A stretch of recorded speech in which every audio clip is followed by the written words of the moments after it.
पंचमुखी शिव को समझना आवश्यक है। ये शिव के 5 मुख हैं क्या? 5 मुख है ना। जैसे शिव है,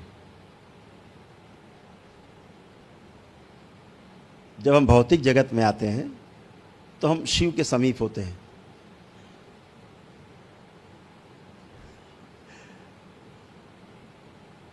जब अभौतिक जगत की कल्पना करते हैं, उस ओर जाते हैं, तो शिव से महाशिव के लिए यात्रा शुरू होती है।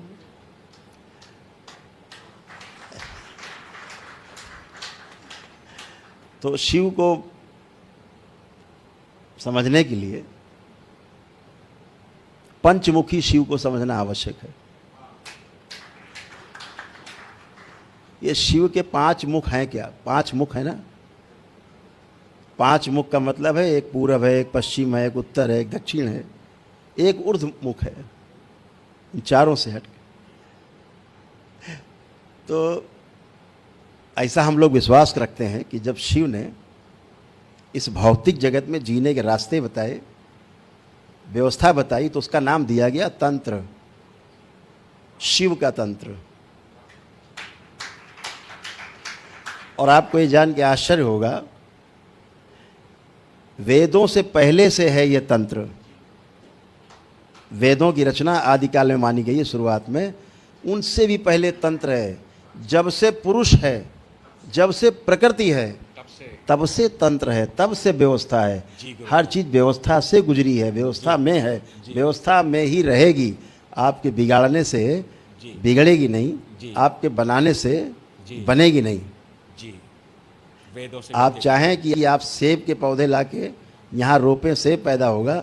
नहीं होगा, गुणवत्ता नहीं होगी, संख्या नहीं बढ़ेगी, क्वालिटेटिव क्वांटिटेटिव दोनों में फ़र्क आएगा, खाने योग्य नहीं होगा, आप नहीं कर सकते। तो जो शिव का तंत्र है आपको व्यवस्था बताता है। और ऐसी कथा है कि उन्होंने पार्वती जी को इसकी व्याख्या की उनके सामने। तो जब उन्होंने पूर्व मुख, जब पार्वती उनके पूर्व मुख की ओर बैठती हैं, पूर्व दिशा की ओर मुख के पास बैठती हैं, और उनसे जब प्रश्न करती हैं तंत्र के विषय में, तो जो पहला उनके श्रीमुख से जो उद्घाटित होता है उसे हम सिद्धांत तंत्र कहते हैं।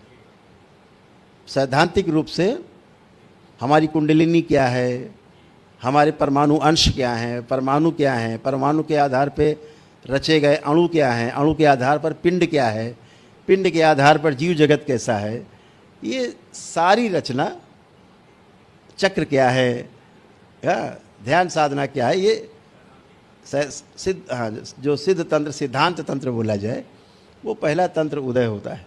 वो पूर्वाभिमुख होकर जो बैठी हैं पार्वती, इस कारण से हुआ है।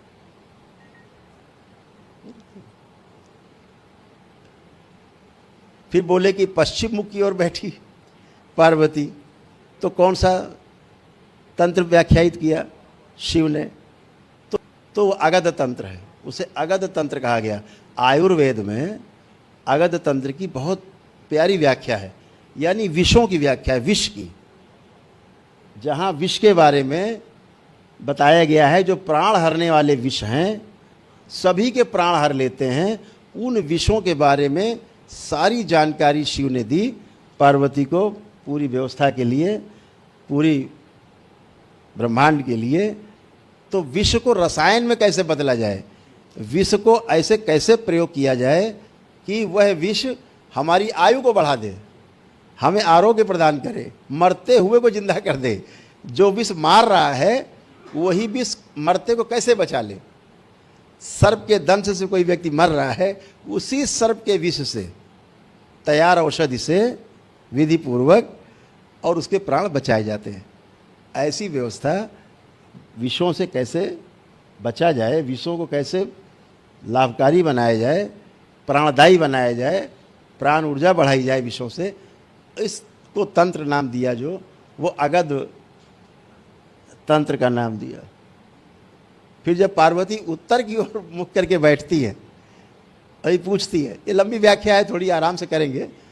तो उत्तर की ओर मुख करके बैठती है, पार्वती, तो जो वो ज्ञान देते हैं पार्वती को, वो ज्ञान देते हैं कि वशीकरण, मोहिनी विद्या, तंत्र में ऐसी विद्या का की जानकारी उनको देते हैं शिव। तो वो जब उत्तर की ओर बैठती है, तो जब दक्षिण की ओर उनको मुख है, उधर बैठती है, तो वो दक्षिण मुखी हो जो तंत्र है उसे अघोर तंत्र कहते हैं, जिसमें मारण, उच्चाटन है, तमाम विनाशकारी चीज़ों का उसमें शिव उल्लेख करते हैं। पार्वती को उसको ज्ञान देते हैं कि कैसे इसको होता है अघोर। तो बोलते हैं दक्षिण काली वहाँ महाकाली, माँ तारा, ऐसे त्रिपुर सुंदरी, ऐसे जितनी भी देवियाँ हैं, श्री 10 महाविद्याएँ, जितना भी सारा सब सक्रिय है उसमें। तो शत्रु का नाश कैसे हो, क्या हो, ऐसे दक्षिण मुखी करके ज्ञान, ऐसे गणना है। इसकी विस्तार से चर्चा करेंगे कभी, साधकों के समझ पूरा और विस्तार से करेंगे। अभी तो गरम गरम